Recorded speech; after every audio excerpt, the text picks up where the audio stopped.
మీ పిల్లలు ఫారెన్లో చదవాలనేది మీ కల? మీ కలను నిజం చేసే ఏకైక సంస్థ విదేశ్ కన్సల్ట్స్. నమస్తే, వెల్కమ్ టు ఐ డ్రీమ్. మనతో పాటు ఉన్నారు ఫెడికస్ హోమియోపతి నుంచి డాక్టర్ భరద్వాజ్ గారు. ఈరోజు వారితో మాట్లాడి మహిళల్లో ముఖ్యంగా ఈ ఫెర్టిలిటీ సమస్య రావడానికి ప్రధాన కారణంగా పీసీఓడి అని చెప్తూ ఉంటారు. అది ఆ పీసీఓడి ఏంటి, పీసీఓడికి హోమియోపతిలో ఎలాంటి ట్రీట్మెంట్ ఉంది, దీని గురించి అడిగి తెలుసుకుందాం. నమస్తే సార్. నమస్తే అండి. సార్, చాలామంది తల్లి అవ్వాలని అనుకున్న మహిళల్లో ఈ ఫెర్టిలిటీకి ప్రధాన కారణంగా పీసీఓడి అనేసి చెప్తూ ఉంటారు. రైట్. ఏంటి సార్ పీసీఓడి అంటే? రైట్. సో ఫర్టిలిటీ అన్నారండి. సో ఫర్టిలిటీ అనేది చాలా ఇంపార్టెంట్. మనం ఇక్కడ ఉన్నాము అంటే మన 1000 తరాల నుంచి ప్రతి ఒక్కరూ ఫర్టైల్గా ఉంటేనే మనం ఉన్నామన్నమాట. సో మన లైఫ్ చైన్లో ఒక్కరు ఫర్టైల్గా లేకపోయినా కూడా మనం ఇక్కడ ఉండేవాళ్ళం. అంత ఇంపార్టెంట్. కానీ ఇప్పుడు ఏమవుతుంది, అసలు ఎందుకు ఫర్టిలిటీ తగ్గిపోతుంది అని మనం చూసుకుంటే రీజన్స్ చాలా ఉన్నాయి. ఆ రీజన్స్ మనం చెప్పుకుందాం. కాకపోతే ఈ ఫర్టిలిటీ కోసం మా దగ్గరికి వచ్చే వాళ్ళ మైండ్ సెట్ 2 రకాలుగా ఉంటుంది. మైండ్ సెట్ కొంతమంది ఏమంటారంటే మాకు ఏమైనా పర్లేదు, మాకు ఒక బాబు కావాలి లేకపోతే పాప కావాలి. ఇంకొకరి మైండ్ సెట్ ఎలా ఉంటుందంటే మేము ఫస్ట్ హెల్దీగా కావాలి, హెల్దీగా అయిన తర్వాత మాకు పిల్లలు కావాలి అంటే. వీళ్ళిద్దరిలో చాలా డిఫరెన్స్ ఉంటుంది. సో మనము అలోపతి అని ఏదైతే చూసుకుంటామో వాళ్ళు ఏంటంటే తల్లి ఎలా ఉంది సో అనేది వాళ్ళకి కేర్ లేదనమాట. వాళ్ళు ఏంటంటే సో ఎందుకు ఈ ఫర్టిలిటీ ప్రాబ్లం వచ్చిందంటే హార్మోనల్ ఇంబ్యాలెన్స్. రైట్.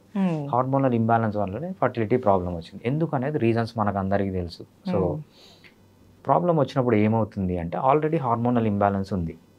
వీళ్ళు ఇచ్చే ఫర్టిలిటీ మెడిసిన్ వల్ల ఏమవుతుందంటే ఇంకా హార్మోనల్ ఇంబ్యాలెన్స్ అవుతుంది. రైట్. ఇంకా ప్రాబ్లం అవుతుంది.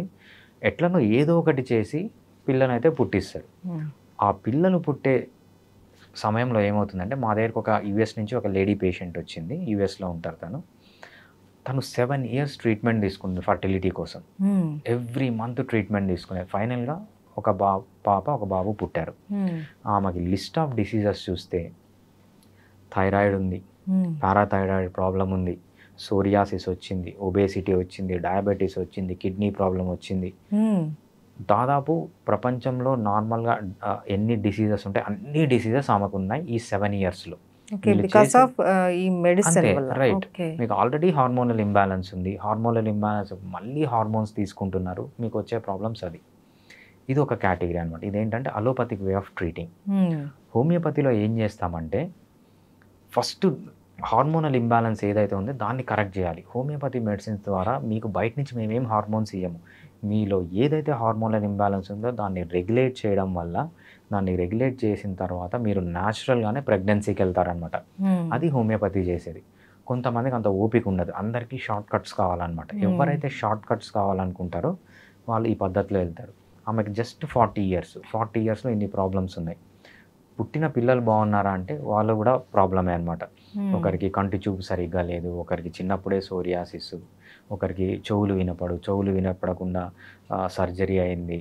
సో కొంతమందికి ఆటిజము, ఇవన్నీ వస్తుంటాయి అన్నమాట. సో ఎవరన్నా కూడా పిల్లలు కావాలి, ఇన్ఫర్టిలిటీ ఉన్న వాళ్ళు ఆలోచించాలి ఏంటంటే ఫస్ట్ మేము హెల్దీగా కావాలి, హెల్దీగా అయిన తర్వాత న్యాచురల్గా ప్రెగ్నెన్సీ రావడానికి ట్రై చేయాలి తప్పితే షార్ట్ కట్స్లో మాకు ఒక బిడ్డ పుడితే చాలు, మాకు ఏమైనా పర్లేదు అనే పద్ధతిలో వెళ్తే 40 yearsకే ఈ ప్రాబ్లమ్స్ అన్నీ వస్తాయన్నమాట. సో ఇన్ఫర్టిలిటీకి మనము డిసీజెస్ తీసుకుంటే పీసీఓడి అంటాం, ఫైబ్రాయిడ్స్ అంటాం, ఎండోమెట్రైటిస్ అంటాం. సో ఇటువంటి చాలా డిసీజెస్, ఏ డిసీజ్ అన్నా తీసుకున్నా కూడా దీని బ్యాక్గ్రౌండ్ ఒకటే. పీసీఓడికి రీజన్ చూడండి ఒకటే ఉంటుంది, ఫైబ్రాయిడ్స్కి, ఎండోమెట్రైటిస్కి, బల్కీ యూటరస్కి ఏదన్నా చూడండి రీజన్ ఒకటే. రీజన్ ఏంటంటే హైపర్ సెక్రీషన్ ఆఫ్ ఈస్ట్రోజన్ అనమాట. హైపర్ ఈస్ట్రోజెనిక్ స్టేట్ అంటాం. ఈస్ట్రోజన్లో ఏ విమెన్లో అయితే బాడీలో ఈస్ట్రోజన్ పెరిగిపోతుందో వాళ్ళకు వచ్చే ప్రాబ్లమ్స్ ఇవన్నీ అనమాట. ఎందుకు ఈస్ట్రోజన్ పెరుగుతుంది? సింపుల్ రీజన్, వీళ్ళు తినే ఫుడ్. ఎప్పుడైతే ఎక్కువ కార్బోహైడ్రేట్ ఫుడ్ తీసుకుంటారో అది ఫ్యాట్గా మారుతుంది. ఫ్యాట్గా మారి స్కిన్ కింద డిపాజిట్ అవుతుంది. ఎప్పుడైతే స్కిన్ కింద డిపాజిట్ అవుతుందో అక్కడి నుంచి ఒక ఎంజైమ్ రిలీజ్ అవుతుంది అనమాట. దాన్ని అరోమటేజ్ అంటాం.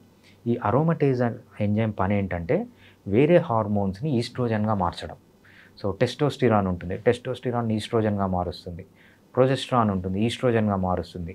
సో ఏవైతే మేల్ హార్మోన్స్ ఉంటాయో డైహైడ్రోటెస్టోస్టిరాన్ అని టెస్టోస్టిరాన్ అని వీటిని అన్నిటిని ఈస్ట్రోజన్గా మార్చి ఈస్ట్రోజన్ లెవెల్స్ని బాడీలో పెంచడం. సో ఇది మెయిన్ ఫంక్షన్ ఫ్యాట్కి. నెక్స్ట్ ఏంటంటే మనం పాతకాలంలో తీసుకుంటే ఏమయ్యేదంటే, సో ఒక విమెన్ రీప్రొడక్టివ్ సైకిల్లో ఈస్ట్రోజన్ ఎంత తక్కువగా ఉంటే విమెన్ అంత హెల్దీగా ఉంటారనమాట. For example women fertility cycle మనం తీసుకుంటే దాదాపు మనం 13 years నుంచి 45 years వరకు చెప్పచ్చు. పాతకాలంలో ఎలా ఉండేది, 13 yearsకి మెచ్యూర్ అయ్యేవాళ్ళు 45 years వరకు మెనోపాజ్ వచ్చేది అనమాట. ఇప్పుడు ఏమవుతుంది, ముందుకు జరిగిపోయింది 8 years 9 yearsకే మెచ్యూర్ అవుతున్నారు. అంటే ఇక్కడ ఒక 5 years ఆల్రెడీ వీళ్ళకి హైపర్ ఈస్ట్రోజెనిక్ స్టేట్ వస్తుంది. అంటే 5 years డైరెక్ట్గా ఈస్ట్రోజన్ అనేది బాడీలో పెరిగిపోతుంది. అదేవిధంగా పాతకాలంలో ఏముండేది, ఒక్కొక్కరికి 10 మంది పిల్లలు ఉండేవాళ్ళు. 10 మంది పిల్లలు ఉండేటప్పుడు ఏమవుతుంది, ప్రతి ఒక్క పిల్లవాడికి అట్లీస్ట్ 1.5 year మెన్సెస్ ఉండదు. ఒకటి 9 months గెస్టేషనల్ ఎమెనోరియా అంటాం. ఈ 9 months మెన్సెస్ ఉండదు, అంటే లో ఈస్ట్రోజన్. తర్వాత లాక్టేషనల్ ఎమెనోరియా అంటాం. తల్లి పిల్లలకు పాలు ఇచ్చేటప్పుడు కూడా ఈ సైకిల్ అనేది ఉండదు అనమాట. అంటే అక్కడ కూడా ఈస్ట్రోజన్ తక్కువగా ఉంటుంది. అంటే ఈ 45 yearsలో వీళ్ళకి ఏమవుతుంది, ఈ 35 yearsలో ఆల్మోస్ట్ సగం ఈస్ట్రోజన్ ఉండదన్నమాట. కానీ ఇప్పుడు ఏం చేస్తున్నారు, ఎప్పుడో పెళ్లి చేసుకుంటున్నారు. అప్పుడు త్వరగానే పెళ్ళి అయిపోయింది, త్వరగా లేట్గా మెచ్యూర్ అయ్యేవాళ్ళు, త్వరగా పెళ్ళి అయిపోయింది. ఈస్ట్రోజన్ అనేది చాలా తక్కువ లెవెల్స్లో ఉండేది. ఇప్పుడు పిల్లల్ని కనకపోవడం కూడా ఫ్యాషన్ అయిపోయింది. ఈ కనకపోవడం వల్ల ఏమవుతుందంటే ఈస్ట్రోజన్ ఎక్కువ పెరిగిపోయే బాడీలో ఇవి కూడా ఈ ఫీమేల్ రిలేటెడ్ ప్రాబ్లమ్స్ అన్నీ వస్తున్నాయి అన్నమాట. సో మనం ఇన్ఫర్టిలిటీకి మెయిన్ రీజన్ తీసుకుంటే ఇదే విమెన్లో. సో మెన్లో వేరే ఉంటాయి. సో మెన్ కూడా సపరేట్ డిస్కస్ చేయొచ్చు మనం. దీనికి పరిష్కారం ఏంటి, పరిష్కారం అంటే సింపుల్. ఫస్ట్ మీరు హెల్దీగా కావాలంటే మంచి డైట్ తీసుకోవాలి, లో కార్బోహైడ్రేట్ డైట్ తీసుకోవాలి, రెగ్యులర్గా ఎక్సర్సైజ్ చేయాలి, మంచిగా నిద్రపోవాలి, స్ట్రెస్ ఫ్రీ లైఫ్లో ఉండాలి.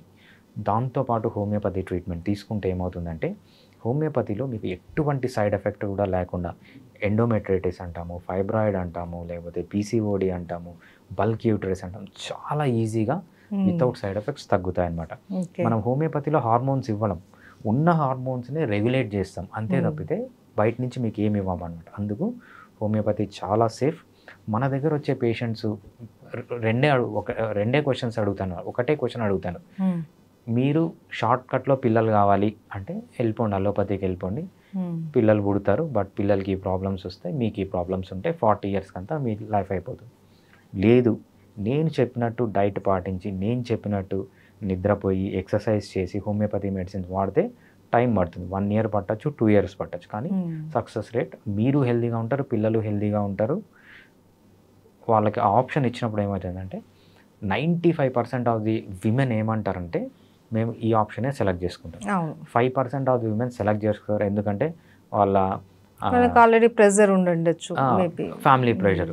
సో అత్తమామల నుంచి ప్రెషర్ అంటారు, హస్బెండ్ నుంచి ప్రెషర్ అంటారు. ఒక 5% మంది అక్కడికి వెళ్ళిపోతారు. కానీ 95% ఆఫ్ ది విమెన్ హెల్త్ కాన్షియస్గా ఉన్నారు, వాళ్ళు ఇదే చూస్ చేసుకుంటారు.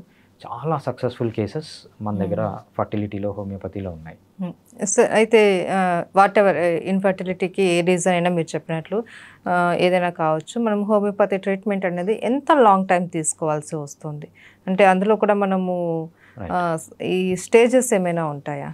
రైట్, ప్యూర్గా ఫర్టిలిటీ మనం అనుకున్నప్పుడు, సో ఫర్టిలిటీకి కాజెస్ వచ్చి 2 రకాలు ఉంటాయన్నమాట. ఒకటి ఏంటంటే కొన్ని జెనెటిక్ కాజెస్, పుట్టుకతోనే కొంతమంది కొన్ని డిఫెక్ట్స్ ఉంటాయి, దాన్ని కొన్ని కరెక్ట్ చేయొచ్చు, కొన్ని కరెక్ట్ చేయలేమన్నమాట.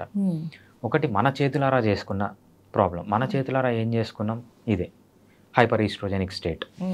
దీనికి ఏంటంటే పుట్టుకతో ఏవైతే వచ్చాయో కొన్ని కరెక్టబుల్, కొన్ని నాన్ కరెక్టబుల్.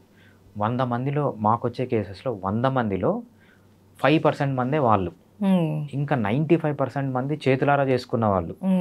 ఈ 5% మందిలో మనము ఒక 1/2 మెంబర్స్కి హోమియోపతిలో ట్రీట్ చేయడం, 1/2 మెంబర్స్ సర్జరీలో, లేదంటే అసలు వాళ్ళకి ఇంకా కాదనమాట, అది నేచరే అలా క్రియేట్ చేసింది. ఇంకా 95% ఆఫ్ ది పీపుల్లో మనము డెఫినెట్గా న్యాచురల్ ప్రెగ్నెన్సీ చేయగలము. కాకపోతే ఏంటంటే మంచి డైట్ తీసుకోవాలి, చెప్పిన డైట్ తీసుకోవాలి, ఎక్సర్సైజ్ చేయాలి, రెగ్యులర్గా నిద్రపోవాలి, మంచిగా స్ట్రెస్ ఫ్రీ లైఫ్లో ఉండాలి. దాంతోపాటు హోమియోపతిక్ మెడిసిన్స్ వాడితే మోస్ట్లీ వితిన్ 1-2 yearsలో వాళ్ళ ప్రెగ్నెన్సీ వస్తుంది. మ్యాక్సిమం 3 yearsలో తప్పకుండా వస్తుంది. అంటే మళ్ళీ అందరికీ అని చెప్పలేము. సో ఇవైతే ఎవరైతే చేస్తారో ఈ 95%లో ఆఫ్ ది పీపుల్కి మళ్ళీ ప్రెగ్నెన్సీ వస్తుంది అనమాట. సక్సెస్ రేట్ కూడా సక్సెస్ బాగానే రేట్ ఉంటుంది. ఉంటుంది. సో పీసీఓడి ఉంది మీకు పిల్లలు పుట్టే ఛాన్స్ లేదు అని చెప్పేదంతా కూడా అవాస్తవం. రైట్. సో హోమియోపతిని మనము కన్సల్ట్ అవ్వడము, సరైన మెడిసిన్ తీసుకోవడం, ఏదైతే మీరు చెప్తూ ఉంటారో డైట్ కావచ్చు ఏదైనా, అవన్నీ రెగ్యులర్గా మనం ఫాలో అవడం వల్ల ఖచ్చితంగా ఒక 3 years లోపల వాళ్ళు తల్లయ్యే అవకాశం అయితే ఉంటుంది. Maximum 3 years. Maximum 3 years three years తల్లయ్యే అవకాశం ఉంటుంది. Right. Thank you so much. Thanks అండి.